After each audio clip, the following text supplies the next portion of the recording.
On this show, we cover some sensitive topics. Though the obituaries may be outlandish, the people are real. Names have been changed or omitted in order to respect both the deceased and the survived by. While death is no laughing matter, some petty last words can provide some pretty entertaining comic relief.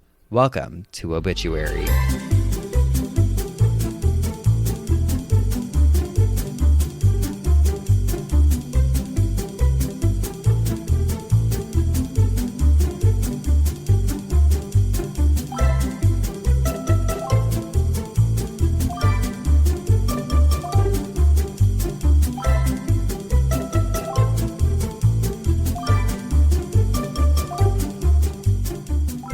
Welcome back to Obituary. I'm Spencer Henry. And I'm Madison Reyes. And we're here to bitch you, oh bitches, left and right, up and down and left and right. Yes. Yeah, we don't know what that means, but we're gonna do it to you. We are so sad that Halloween is over, but we are so excited for the holidays. God, it has been a week over here. I swear to God. So Monday, as soon as I upload Cult Leader, I am sitting by myself in the office on my little TV tray, and I postmated like Chipotle, and I wanted a Diet Coke, but they don't, here at least, they won't give you fountain sodas as an option, so I ordered just a Sprite in a bottle. Okay. And I spilled like a little bit, like not even a lot, truly, on my MacBook, and it just died. Did you spill it on the keyboard or? Yeah, but it wasn't like a lot. So I cleaned it. I put the MacBook upside down, left it overnight. I used the cool setting on the blow dryer and just I tried every trick in the book. I thought it would be fine, but the next day, lo and behold, it would not turn on. Fuck. And I know, thank God I back up everything, but I was like, God damn it. And so I took it to a repair place first, and they were like, yeah, it's going to be a couple days. And I was like, well, so I had to go buy a new one, which is never fun. Really quick, I had quite a day. I was walking Doris, and I slipped on a full banana that I didn't see, like a cartoon character. I literally went up in the air and flew back on my back and slid a little bit. Would have loved to see it. I know you would have. You love when I fall. Well, you do it a lot. Did you see, we have been sent this woman a bunch of times. Did you see it? The woman in Quebec in 1871, this woman hired a hearse that you could see through. Oh, yeah, to drive her around and smoke cigarettes? Yes, I loved her. Oh, she has the right vibe. She does. I would just love it. Take me around town. Let me do my thing. Please. We should rent one and just do it. Yeah, where do we get a see-through hearse? We want to just roll around, smoking cigs. Yeah. All through the town. Oh, yeah. I had this weird, random memory this week of being little and reading. Do you remember the books, like the Chicken Soup for the Soul books? Yeah. They had a whole category in the back of stories that was from death and dying. And it was stories about death and dying, like death-related things. Really? And I remember I would just sit and I would read those all the time when I was little. You were a little creep. I know. It was these super macabre stories. Maybe they weren't super gruesome or anything because they were in that book, and I think it's all about life lessons and comfort and stuff, but it was sad stories, and I'm no wonder I turned out like this.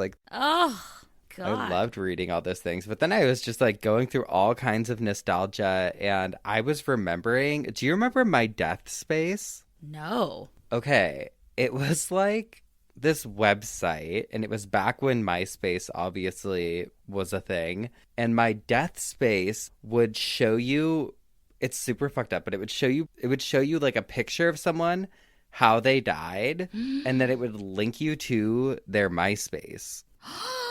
Oh, God. And you'd love it? I didn't love it, obviously, but it was interesting always to look at, because I think there's a voyeuristic thing when it comes to death, which is not inherently good or bad. I think it's just human nature. We've talked about it before, like wanting to know how somebody died and Yeah. who this person was. And it's like, obviously, you shouldn't exploit people that have passed away. Like, I don't think the website's like a good idea. It's not good to have something like that. But I feel like it feeds that question because I think death is such like a confusing thing. And I think especially when it comes to like younger people, like when someone in their 20s dies, it's kind of like, well, I wonder what happened versus like somebody in their 90s, you're like, okay, it was probably this or that. Totally. No, I get that. I get it's a little bit morbid, but it's also, I think, just human nature. Yeah. But there was also like, first of all, there wasn't a lot to do online back in those days. Oh, I know. So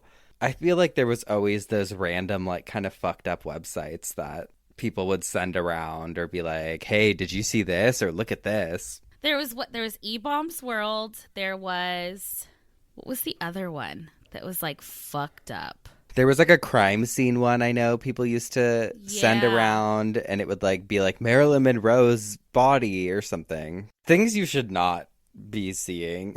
Now things that you could just go on regular Google Images and get it all. It's crazy. It's scary.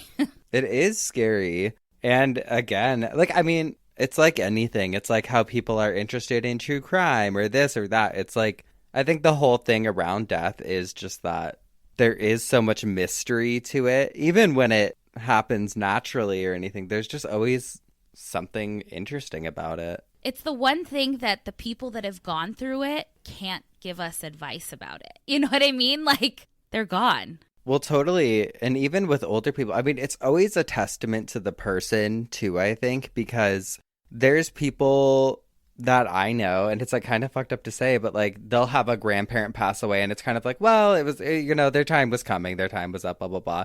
But then there'll be someone the same age, like another friend whose grandparent that age passes away, and they are fucking devastated. And it's like, our whole family is shattered. We don't know what to do. Yeah. And it's just, sometimes it's a testament, I think, to the person. Sometimes I think it's just everyone has different processes of grieving. And also maybe it's a lot of people lose their grandparents first. Mm-hmm.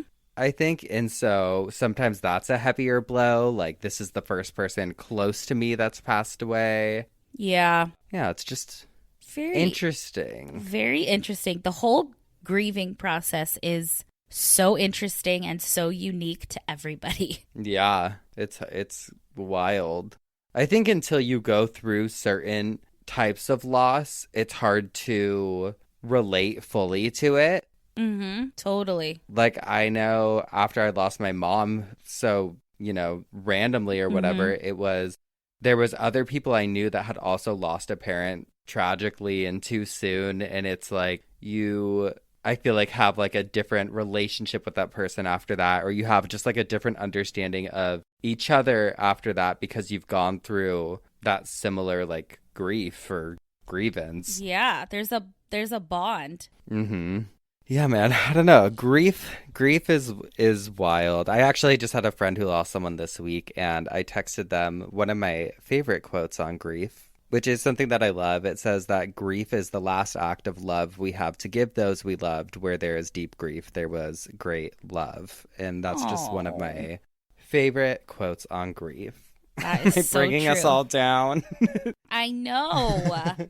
Hey, we're a podcast about a lot of death-related things. I think we got to talk about all that comes with it, not just the exploding coffins and the... I know. I was actually thinking about that today because I feel like I've learned so much just from doing this show and researching so much. And I was thinking to myself, I'm like, if, God forbid, of course, I'm sure I will lose loved ones in this life, of course, but yeah, it's coming, babe. Yeah. I'll break it to you. Well, who knows? I could die tomorrow. But I was like, I wonder if I will be more prepared. No. Knowing the process more. I know. And then I was like, no, absolutely not. I think that all goes out the window. It depends on who it is and what it is and how it is. And I think it's just like... Yeah.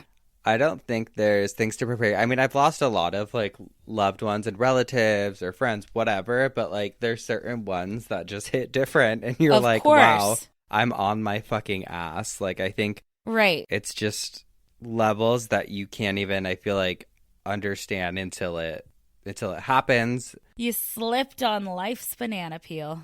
Sure.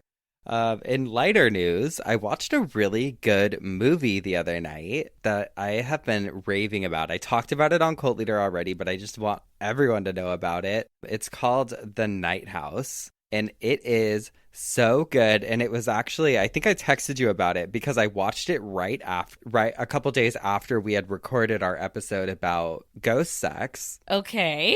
And in that episode, we talked about like a lot of ghost stuff. And it's just a really good movie with a twist and a ghostly element. You just have to watch it. It's called The Night House. Watch it. So good. Ooh, maybe I'll watch it tonight. You should. It's really good. I finally finished the 3rd season of You, but I know you don't watch it. I don't. I could try. I could try again to watch it, but I just feel uninterested. I just love it. It's like a little cheesy and you would never get away with it. And it's just, but it's good. It's dramatic. It's a good one. I have a hard attention span with certain shows. Yeah. I also watch like so many thrillers and so many things like that. I feel like it's a little slow moving for me. Like, I know you like blow your load on a fucking killer couch movie and then you try to watch something more serious and it's like, what? absolutely not. Oh, we can just tell you guys because we have a plan. So we decided that starting next week, whoever isn't going first for their coffin spinner is going to come in with a bonus obituary before we get into our coffin spinners. So we're getting an extra obituary an episode now. And the obituaries that we do in the before the coffin spinners, whoever's turn it is, it'll be more of like a random one, maybe one you guys sent in, maybe one that's relevant to whatever's happening that week. So, you know, we like to have a really beefy episode and we're just making it even beefier. We're beefing it up. We're adding a second patty, baby. The 18th patty. It's a double. We're taking this hour show to an hour and 15. Suck it. Oh, baby. So that's something you guys can look forward to for next week and future episodes. But without further ado, I think it's time we get into our coffin spinners. Madison, you're up first this week. And I can't wait to hear what you have for us. Yes. Well, speaking of obituaries, I wanted to talk about just that. If you've been with us since Patreon, we kind of went over like a quick overview of what an obituary is. But Spencer, I know you and I kind of talked about it. Like, we never really did that here. No, and by the way, for those of you, because I know it's going to come up and I've already seen questions about Patreon, the obituary leg of Patreon, we're not active on there. It's just for Cult Leader right now. Who knows in the future? We don't know what the future holds, but for now, it's that. We really haven't given like a full history on the thing that we're literally all here for, the title of this show. So let me just do a quick rundown on obituaries. Okay, wait. Before you get into it, sorry to cut you off before you even get going. But when I was at the Apple store getting a new computer, normally I'll just be like, oh, I'm in marketing or I'm in this because that's what I did before this. And I don't like explaining what we do for work. It's like, I know. Yeah. Just leads to a lot of questions. But they kept pressing, and eventually I was just like, yeah, okay, I use it mostly for writing. And they were like, well, what do you write? And I was like, okay, but I have a podcast, so just whatever. And so we got into the topic of obituary, and he's like, the guy working at the Apple store was like, yeah, what's an obituary? I'm not familiar with that. What? And I was like an obituary, like in the newspaper. And he's like, yeah, I don't know what that is. What? I thought you were supposed to be a genius. You're telling me you work here at the Genius Bar at this Apple store and you're not a genius? You don't know what an obituary is? I thought everybody knew what an obituary was. I thought so. You better tell them. I'm going to tell them. Let's let them know. Well, the word obituary is derived from medieval Latin obitarius and from Latin obitus, which basically means to perish or die. An obituary, or obit, is, quote, a news article that reports the recent death of a person, typically along with an account of the person's life and information about the upcoming funeral. In large cities and larger newspapers, obituaries are written only for people considered significant. Obituaries are not to be confused with a death notice. Maybe the genius thought it was a death notice. Maybe he just didn't know the difference. Maybe. Well, a death notice is literally that, a notice sent out that someone has died. Newspaperlinks.com says that death notices, quote, are typically prepared by relatives or friends and consist of bare minimum essential details. Common examples are the deceased person's full legal name, date of birth, surviving family members' names, funeral or memorial service details, last place of residence, most recent employment, and birthplace. They also say, quote, contrast to death notices, obituaries are detailed biographies that family members pay newspapers to publicize, to memorialize their dear lost loved ones in a form for the whole world to read and remember.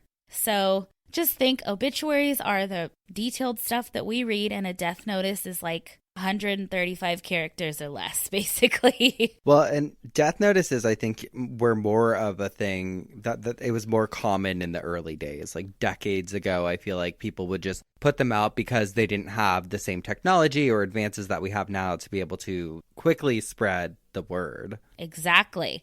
That brings me to my next point. Obituaries have been around for thousands of years, and yeah, they did kind of start out like a death notice. The earliest obituary dates back to 59 BC during Roman times. The Romans had something called the Acta Diurna, which was Latin for daily proceedings. And this was literally like their little daily newspaper that was posted for the public to see. They didn't have paper, but they did have stone. And oftentimes, this is what the Acta Diurna was carved into. It makes me think of the Flintstones. Yeah, like, totally. People are sitting there reading and their little They're stone. reading a rock. They're reading a rock. In bedrock. They're sitting there every morning. Yes. Their dinosaurs hand them the little rock newspaper and they read it. Oh, you know what I always loved in that movie? Huh. The garbage disposal. The little like pig thing that lived under the sink. This newspaper went on until 222 BC. And then in 1440, the printing press was invented in Germany, which means that actual newspapers were starting to be published, but they had a very low page minimum. I think like only around 3 or 4 pages max. So it probably took for fucking ever. I know. To like print it. It was probably like one step up from carving it in stone. They're like, oh God, I missed a word. God damn it. God damn it. I know. I need to get a new rock. I know. Even the fucking typewriter. My parents used to have one and I would play on it. And like, you mess up a word, you better get a new piece of paper. Pour one out for whiteout, which nowadays is just, I remember using it in school. Like if you printed something or so fun. Wrote something. Now I don't think it probably does not exist anymore for the majority of people the way it was. Yeah. But she had her moment. She had a good few years. Yes, she was very, very important for a few years. Thank you, Whiteout. Thank you, Whiteout. Oh, and then the whiteout tape. Thank you. Loved it, but did feel like it would peel off. It wasn't as permanent as the OG. So anyway, the pages did have a very low maximum. So I think it was like about 3 or 4 pages. I can only assume that obituaries were very, very short, kind of like a death notice. In 1886, though, the invention of the linotype machine changed a lot of things, making it a lot easier to print small type for newspapers and magazines. During the 1800s, and I have to again give credit to newspaperlinks.com here because they did a really great article on this. But they say that, quote, death journalism dominated newspaper obituaries with morbid tidbits about how the deceased person met their end. I kind of looked into this. I started Googling death journalism, and like the only thing that comes up is the death of journalism. I have personal experience with this like death journalism thing because, Spencer, I think I've told you this before. My great grandpa was like a lieutenant detective for the LAPD. Yeah. He was in the newspaper a lot. And so when I was on like newspapers.com, like looking up old archives, and I found a ton of clippings with his name in it. And he died of a heart attack when he was like 47, I think. And the newspaper article was so wild. It was like nothing you'd ever see today. It gave details about, you know, he passed away from a heart attack, where he was, how he was found, what his wife said, like stuff you'd never see today. I know on one of the ones that I did, I don't remember when, it might have been one of our earlier episodes, well, we're still pretty early, but one of our earlier episodes where I talked about a guy, I think in the obituary, who died like at his hotel, and it was like, he had this, he was last seen in the lobby, then he went to his room, then he was holding his chest, like when they found him. Totally. It's crazy. It's crazy the amount of detail. I also noticed that they typically only listed the children and significant others in obituaries. Instead of like now, it's like, she's survived by husband, children, dog. But during the 19th century, obits started to become a little more sentimental, and they did include things like achievements and religion. In the 20th century, though, the obituary poem was a popular method of writing obituaries. And I have an example from funeralinformationsociety.org. It's about a guy, his actual name was Guy Swain, and he fell to his death while trying to chase a raccoon from a tree at night. What? And it was published in 1917, and I won't read the whole thing, but just this little snippet. And this is his obituary. A precious one is gone, a voice we loved is still, a place is vacant in our home, which never can be filled. Oh, Guy, it seems so bad, the way you had to go. And that's it. But during the late 20th century, funeralinformationsociety.org says that the rise of the common man obit was on the rise, as it recognized ordinary people as well as the aristocrats. Today we tell a story with our obituaries, a sometimes scathing one, as you know. Yeah. But for the most part, it's about a life well lived, family and friends that are left to mourn, and a legacy that will live on forever. Regardless if you are famous or you're fucking old G off around the corner, obituaries can be printed in the newspaper, but they also can be printed online. And that's where I kind of want to get into the cost of things. According to joincake.com, obituaries used to run in papers for free, but that began to change in the 1990s. According to joincake.com, quote, obituaries used to run in papers for free, but that began to change in the 1990s. When internet usage became more widespread, people started getting their news online. This caused newspaper circulation to drop, and the industry took a big financial hit. Newspapers needed to find new revenue streams. One of those streams was monetizing obituaries, which I never even thought about. I think that's nuts. Yeah. It is a secure source of income for most newspapers. This is especially true in larger cities. After all, people die every day. So if you're planning on printing in the newspaper, the cost is going to depend on the length and the newspaper's rate. I guess different newspapers have different rates.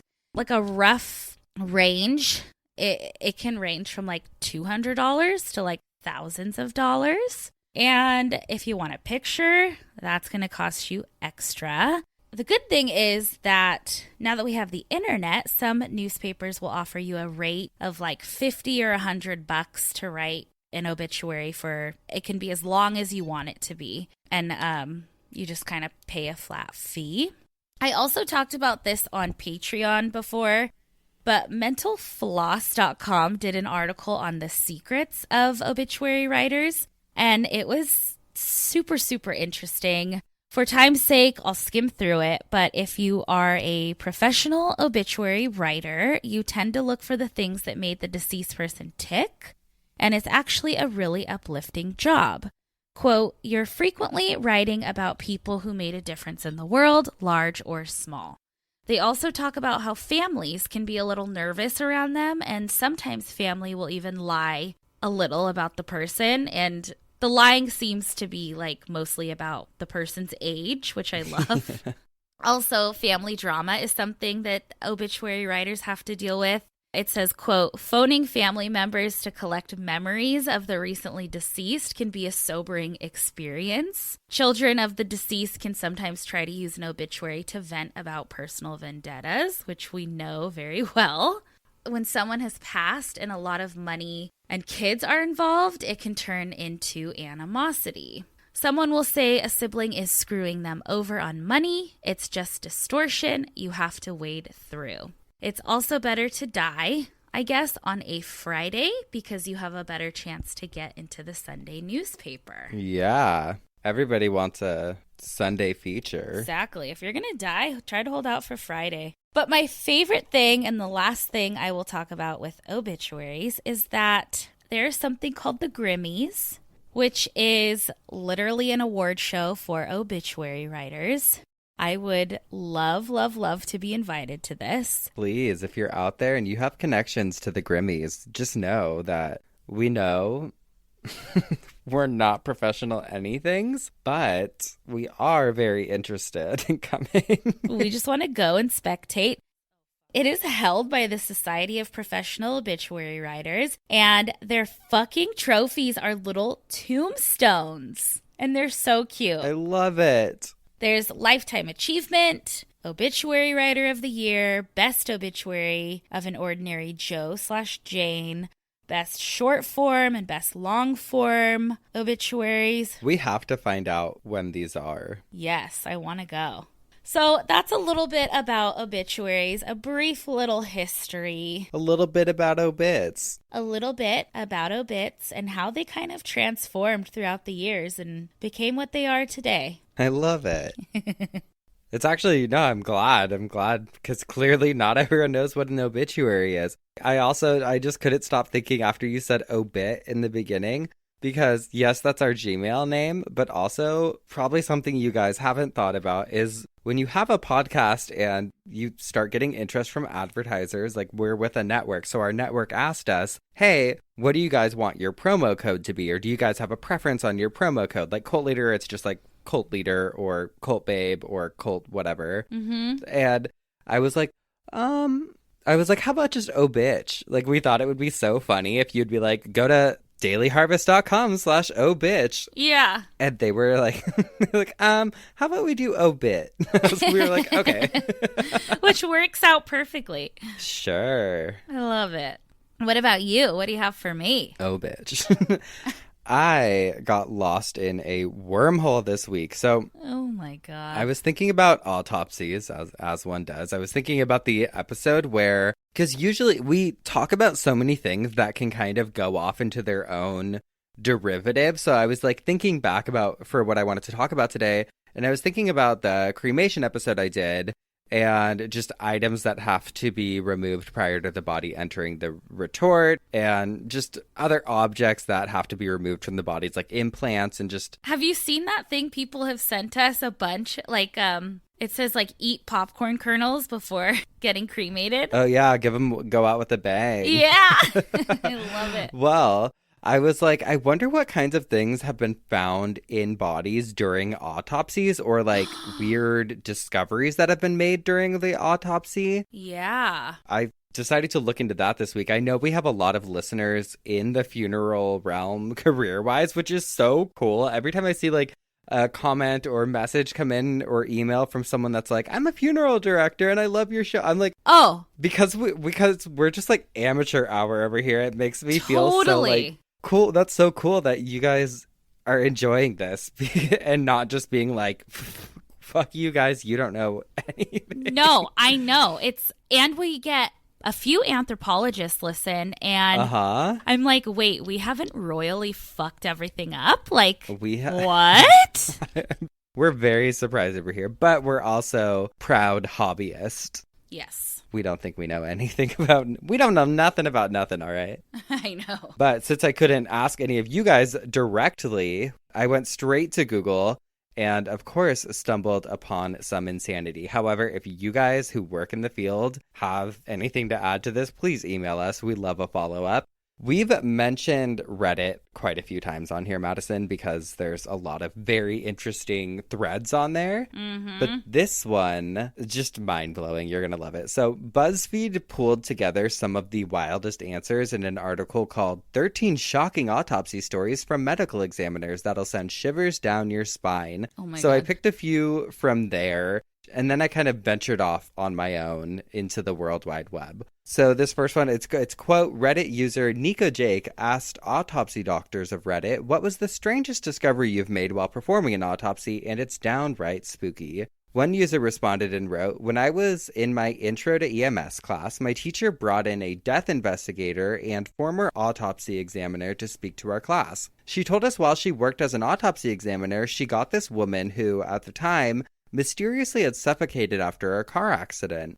Apparently, while she was driving, she grabbed her lighter from her purse and was holding it in her mouth while she fumbled through her bag for her cigarettes. While doing this, she got T-boned and the airbag went off, and on the way to the hospital, they kept trying to put tubes down her throat to open up her airway because she was having trouble breathing, but no luck. Oh my God. She said when they cut open her throat during the autopsy, they found her lighter jammed down there.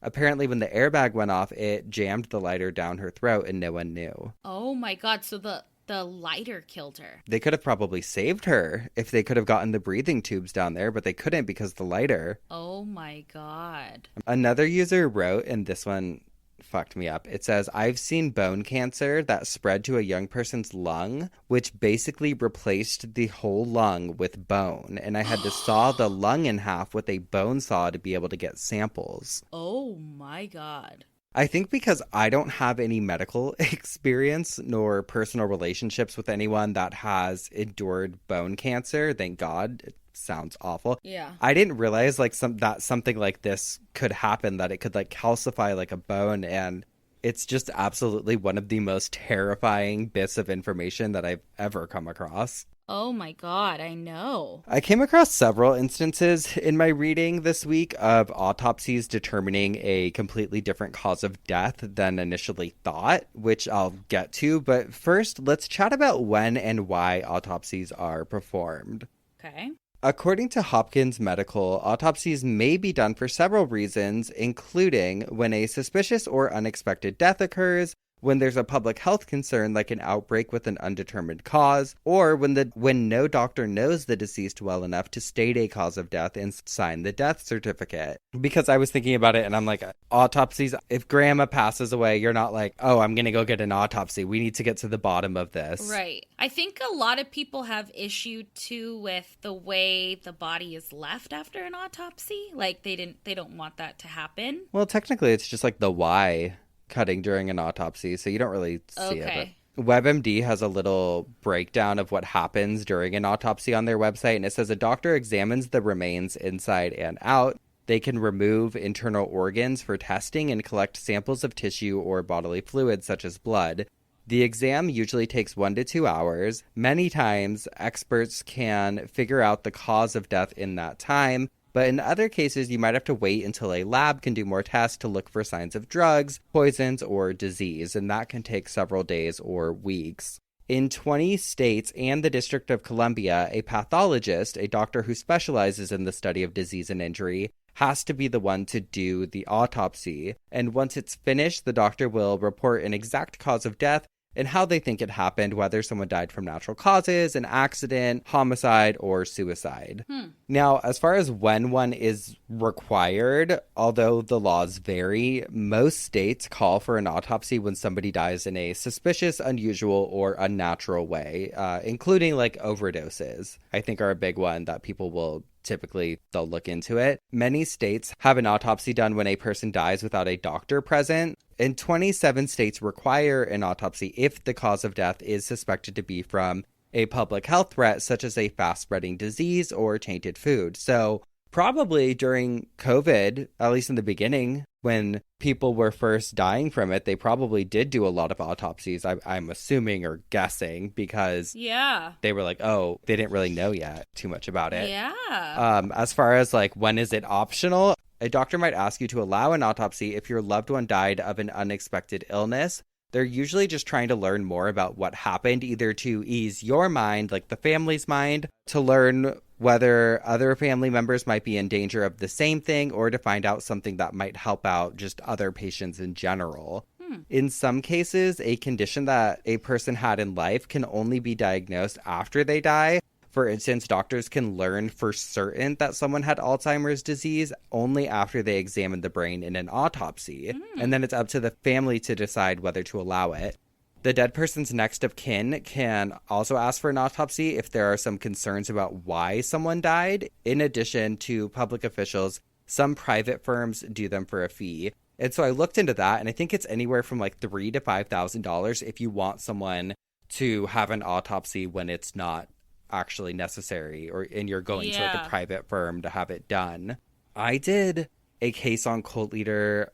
I think it was the exorcism of Annalise Michelle. It's a girl who actually died as a result of being exorcised so many times. Oh, I think you told me about this. It's crazy. They did an autopsy, I remember, because they tried to pin a lot of her behavior on certain types of seizures. But when they did the autopsy and did like a scan of her brain, they were like, nothing's affected in the way that it would be had this person suffered seizures. So it wasn't that. And it kind of made it scarier because it's like, okay, well, what actually was happening here? Yeah. That's actually a really good episode. If you're feeling like you want something spooky to listen to, The Exorcism of Annalise Michelle is a really, really fascinating case to look at. You know, the only reason I haven't listened to it is because, didn't you say, I know this is a complete side note, but didn't you say weird shit started going on when you were writing it, or something weird happened? I don't remember. Something weird happened in your home, I remember. Yeah. And I was like, oh. Who knows? But after hearing about all those ghostly romances last week. God, you're invited. Come on in. Come on, you little incubus.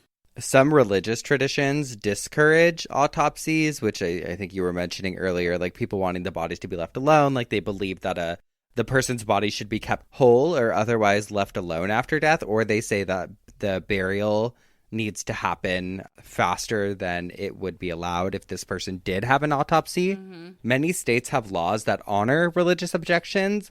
Medical examiners sometimes change the way they do an autopsy out of respect for the family's beliefs, but states will still require one when it's needed to investigate a crime or head off a threat to public health. So again, probably with COVID, they were like, we got to know what's actually going on here. Yeah. But they say a lot of times, the majority of the time, it does not delay any sort of like religious proceedings or viewings, anything like that.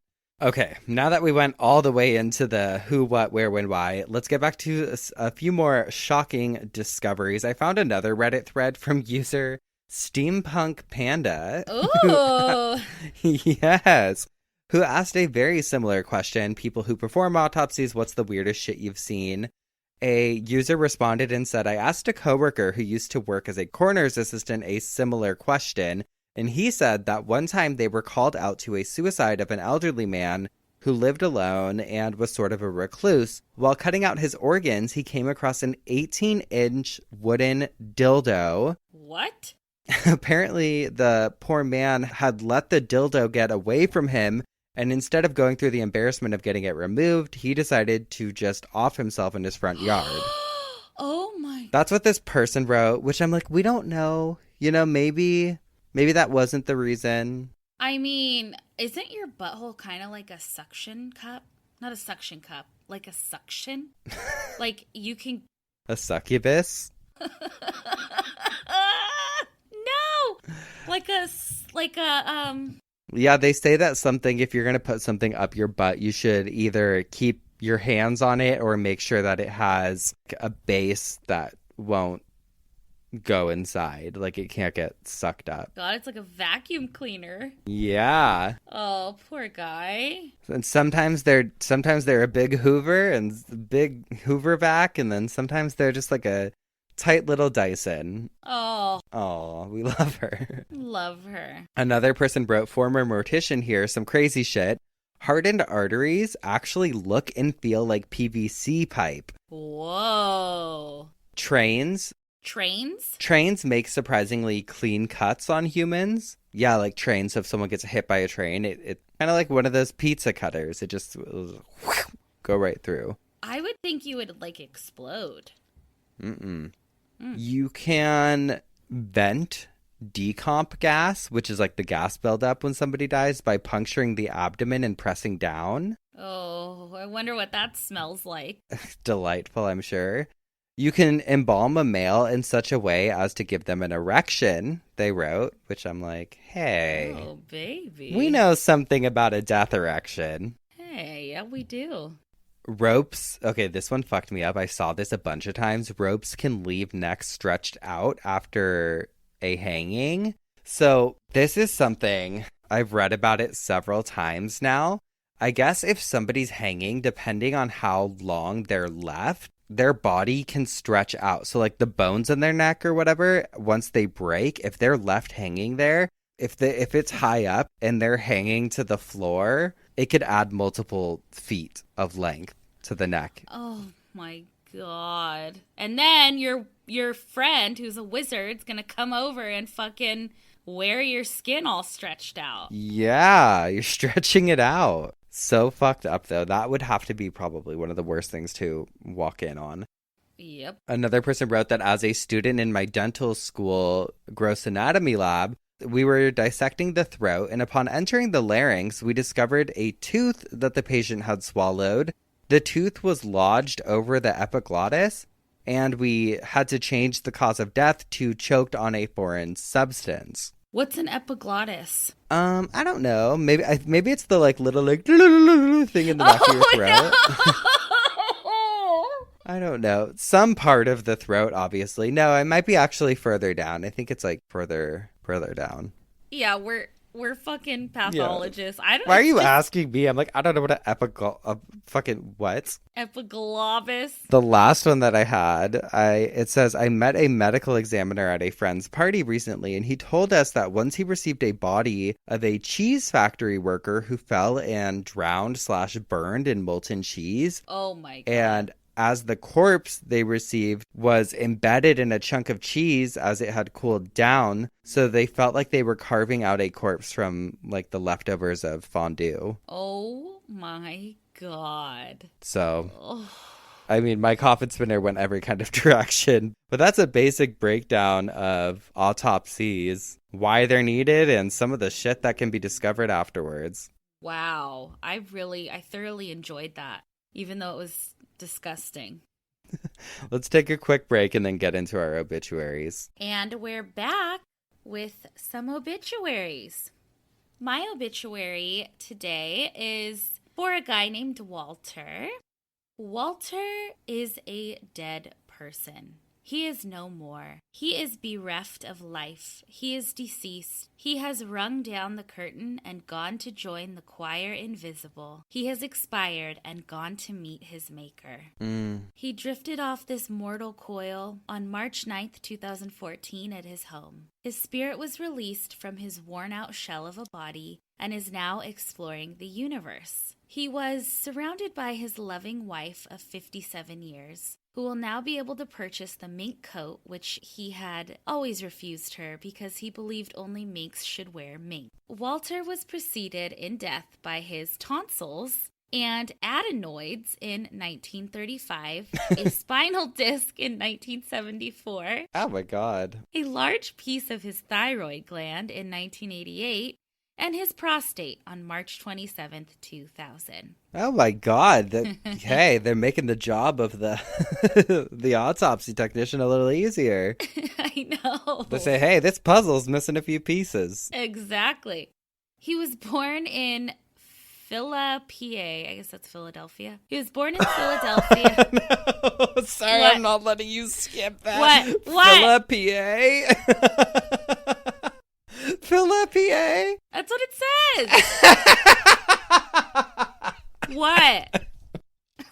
No, that's not how I do things. You can't say Phila, PA.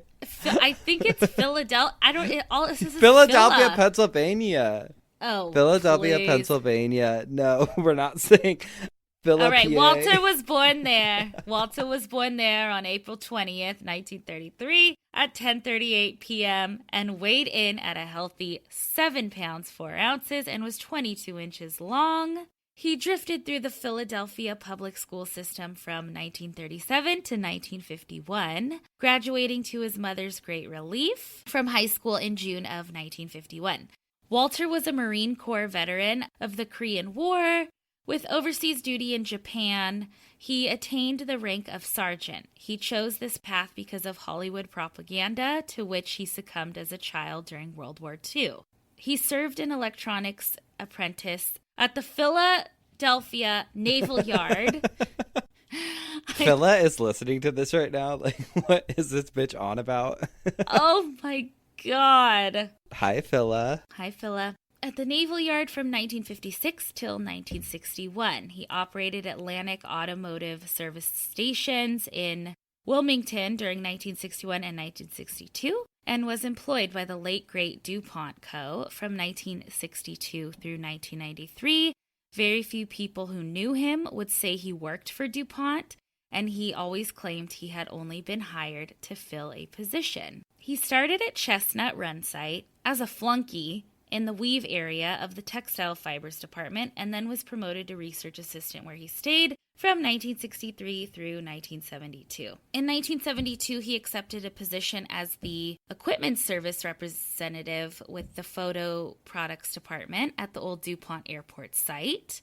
In 1973, he was promoted to manufacturing engineering technologist and was employed in that capacity until, after 31 years with the company, he was given a fine anniversary dinner and a token gift and then downsized in December of 1933. He was rehired as a contract employee in June of 1993 during the same job that he had been downsized from and stayed until July of 1995. Geez, they wanted to tell his whole work history. He started his own contract business and worked at Litho Tech Limited from 1998 till 1999. There will be no viewing since his wife refuses to honor his request to have him standing in the corner of the room with a glass of Jack Daniels in his hand so that he would appear natural to visitors. Well, you know what? She's a good wife because throughout this, I'm listening and I'm like, think of how many people's husbands, dads, siblings, they talk about work and you're like, yeah. This person clearly listened to everything they ever said about work. They knew everything. They put it all in there. Well, actually, Spencer, he wrote his own obituary. Oh, autobiographical. We love it. Yes. No wonder I knew they knew too much. Exactly. Cremation will take place at the family's convenience, and his ashes will be kept in an urn until they get tired of having it around. Everyone who remembers him is asked to celebrate Walt's life in their own way. Raising a glass of their favorite drink in his memory would be quite appropriate. Instead of flowers, Walt would hope that you will do an unexpected and unsolicited act of kindness for some poor unfortunate soul in his name. Nice. See, I love that. That's something I definitely want in mine is I like when they end with like, do something for other people. Like last week's was like, smoke a bowl for blah, blah, blah, or pour one out for blah, blah, blah. It's like, yeah, do something nice for someone. How about that? I agree, and I like that it says everyone who remembers him is asked to celebrate his life in their own way, because everybody has probably a different relationship with him, and I think that's cool. No, I'm going to be like, you have to go to In-N-Out and then go roller skating and then do this. Perfect. Okay, well, you brought us up. Yeah, kind of uplifting. Yep. My obituary this week is scathing and caused all kinds of drama. Oh, fuck. Okay. I'm going to read the obituary first, and then I will get into the aftermath. We're going to use First names only on this one. Well, you'll know why at the end. Okay. Cornelia, born June 12, 1934 in Morton, Mississippi, left us on Thursday, February 23rd of 2017. She died alone after a long battle with drug addiction and depression. She resided in Gainesville, Florida, and spent summers in Murphy until she, with her husband and son, moved to High Springs, Florida. She is survived by her husband and her son, who lives at home. She is also survived by 2 daughters. Each child had 3 children, brighter and more attractive than the generation before them. All 9 are a testimony to a life well lived. Of the 9 grandchildren, there are 6 great-grandchildren and 2 in the making. We are thankful for the life that was issued forth because of Cornelia. We wish she could have appreciated the abundance of life she was given. Drugs were a major love in her life, as June had no hobbies and made no contribution to society, and rarely shared a kind word or deed in her life. Oh my God. I know. Please let Cornelia's life be a cautionary tale. Addiction and hatred are no es bueno for the living. We speak for the majority of her family when we say her presence will not be missed by many, very few tears will be shed, and there will be no lamenting over her passing. Her family will remember her, and amongst ourselves we will remember her in our own way, which were mostly sad and troubling times throughout the years. We may have some fond memories of her, and perhaps we'll think of those times too. But we truly believe at the end of the day, all of us will really only miss what we never had, a mother, grandmother, and great-grandmother. We hope she's finally at peace. As for the rest of us left behind, we hope this is the beginning of a time of healing and learning to be a family again. There'll be no service, no prayers, and no closure for the family she spent a lifetime tearing apart. We cannot come together in the end to see to it that her grandchildren and great-grandchildren can say their goodbyes. Her legacy is written. So we say here for all of us, goodbye, Mom. You or me did that one on Patreon. So, I know it sounds super familiar. It's no secret that when reading obituaries, they might follow a similar format or share some of the same language. But with one like this, so scathing and filled with angst, it's hard to forget. So when I read it, my mind immediately went to the infamous 2008 scathing obituary for Kathleen Demlow, who we have covered on here. And it turns out that whoever wrote this obituary that I just read might have taken more than just inspiration from the obituary for Kathleen Demlow. So, because when I read it, I was like, we've done this one. And I was like, no, they just took verbatim a lot of the sentences that were used for Kathleen Demlow and used it in theirs. Oh my God. Much like the 2008 predecessor, this obituary also went viral pretty much instantaneously because of its shocking nature. So ABC ended up interviewing the son of the person mentioned in the obituary, who said, quote, "The whole thing is just sad." So clearly he didn't write it. Who did? Yeah. He doesn't name names, but does say that it's unbelievable my sisters would write this. ABC then went and tracked down one of his sisters, and she was like, I had nothing to do with this. And she also called the obituary very tragic and sad. The son said that the memories his father and mother shared in Murphy won't be forgotten, and he wants his mother to be remembered as a loving, generous woman. Afterwards, he ended up submitting his own obituary for his mom to the Cherokee Scout, who had printed the original obituary. So something's not adding up here. Yeah, something was weird there. I mean, it could have been one of the sisters submitted it and didn't want to admit it. Yeah. But super fucked up. ABC also ended up reaching out to the publication and inquiring about why they would run the obituary. Like, why would you print this?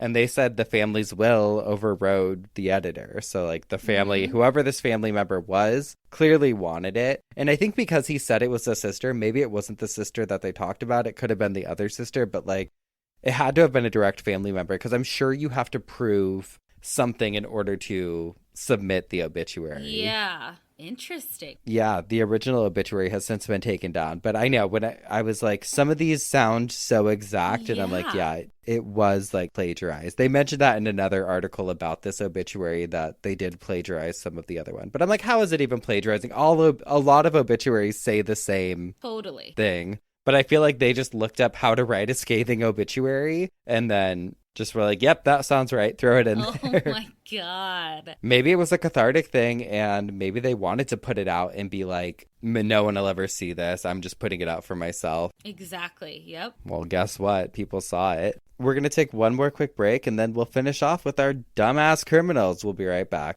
It's never too early to start gift shopping for the holidays, especially because today you can save big on a gift they'll use every day. Raycon wireless earbuds. Spencer, I really, really love these earbuds. I wear them every single day, all day Same. long. Yes. So comfortable and so cute. I have a rose gold pair. And you wear them to bed. I wear them to bed because I love to have a fan in my ear. Like, I love that noise, and they're so comfortable to even sleep in. With seamless Bluetooth pairing and a comfortable noise-isolating fit, you can start listening right away and keep listening for hours. The audio quality is amazing and comparable to what you get with other premium brands, except Raycon starts at half the price. The new everyday earbuds come with 3 new sound profiles to make sure everything you're listening to sounds its best, with just the right amount of bass. There's pure mode, which is good for podcast listening, blues and instrumental. There's balanced mode, which is also good for podcast listening, and rock and heavy metal. And then bass mode, which is good for hip hop, EDM, and reggae. Reggae, babe. Whatever you want. Raycon offers 8 hours of playtime and a 32-hour battery life. There's also a built-in mic, and you can take calls on your earbuds at the press of a button, which I do all the time. I'll be walking hot dogs. Somebody calls me. I think I'm still always amazed at technology. I'm like, you can hear me? You can hear me with just these things in my ears? I feel like a robot. I'm like, deet. So this holiday season, get them something they can use for calls, music, work, play, to listen to obituary at home or on the go, or pick up a pair for yourself. Trust me, you're gonna use them every day. Go to buyraycon.com/obit today to unlock exclusive deals up to 20% off your Raycon order. But hurry, this offer is available for a limited time only, and you don't want to miss it. That's BUYRAYCON.com/OBIT to unlock up to 20% off your Raycons. Buyraycon.com/obit. And we're back, so that means it's time for some dumb Ass criminals. Who you got? I have a man. He doesn't have a name, but he has a fucking toupee. Police at a Barcelona airport noticed one of the passengers acting a little bit strange. The passenger seemed extremely nervous, possibly disheveled with very, very messy hair. The man had arrived at the airport to fly to Bogota and was stopped before boarding the flight. Police ended up finding 503 grams of cocaine glued to this man's fucking head. No. With a toupee on top. And I need to show you the picture. It's so fucking funny. I have a cold right now, or else I would be screaming. But just look at this. It looks like a little Amy Winehouse bouffant or something. Looks like a little baked potato. Oh no, he really thought he got away with it too. He really thought. But in that same article from theguardian.com, it says, quote, "This is not the first time smugglers have used wigs. 4 years ago, a woman was arrested at Madrid airport with 900 grams of cocaine sewn into her wig. And later, at the same airport, a woman was discovered with 1.7 kilograms of the drug concealed in her breast implants." That's like hardcore. That's fucking hardcore. Hardcore. Another dumb criminal drug smuggling mishap happened in November of 2014 at the border of Tijuana. A woman was driving across the border back to LA around like 7 p.m. and she was smuggling 27 pounds of meth in her vehicle and actually successfully made it through customs and was on her way to LA, but she accidentally made a wrong turn like as she was leaving the like border check-in thing or checkout thing. She made a wrong turn. She passed the primary check. Nobody suspected anything. She made a weird turn and ended up in a parking lot And it was the parking lot for a secondary check where Border Patrol and Customs do like a really thorough check. No. Yes. So she literally was cleared and could have made it back home, but she just didn't have the right directions. And she ended up being trapped in there, and they did the secondary search and found the 27 pounds of meth. And she was arrested on a felony drug importation count, which carries about 5 years of prison time. Damn. Isn't that insane? Dumbass. Yes. Imagine, like... I like his little wig, though. He's just like... God, I love him. Hi. Just let him on. That's why his hair's so big. It's full of secrets, babe. That's why his hair's so big. It's full of cocaine. The higher the hair, the closer to God. Yeah. What about you? My dumb criminal this week was actually sent to us, and it's 23-year-old Aisha Basharat from Birmingham, England, who I fully believe possesses just no guilty conscience. It's fucked up. So this happened in January of this year, actually, at Heartland's Hospital.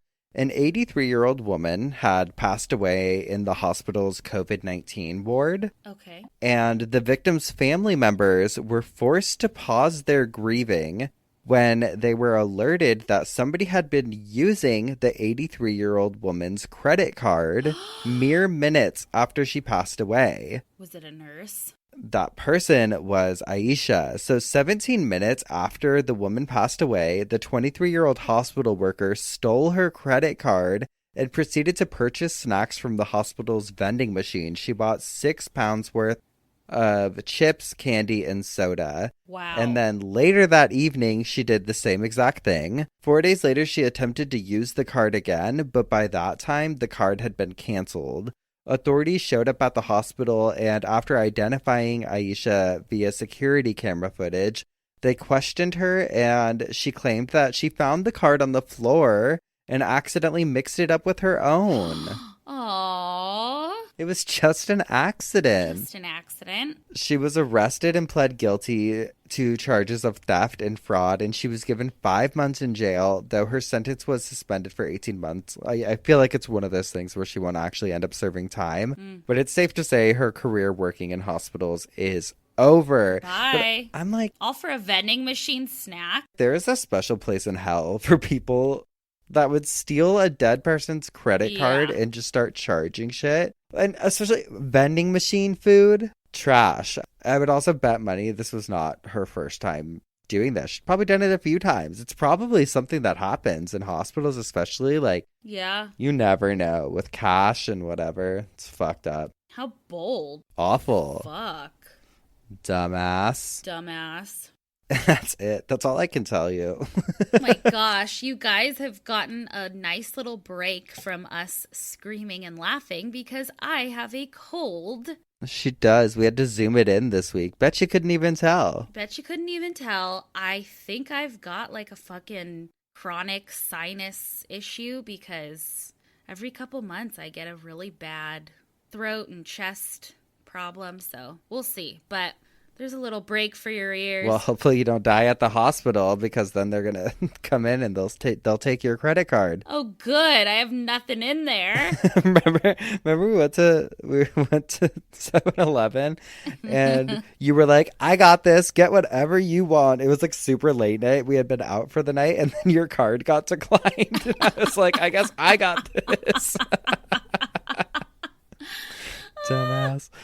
All right. Well, that's it for this. That's it for this week. We will be back next week, hopefully in person with some more coffin spinners, Obituaries, and dumb ass criminals. Don't forget to rate and review on iTunes and follow us online at obituarypod and write to us obitpod@gmail.com. We'll see you guys next week. Goodbye. Goodbye.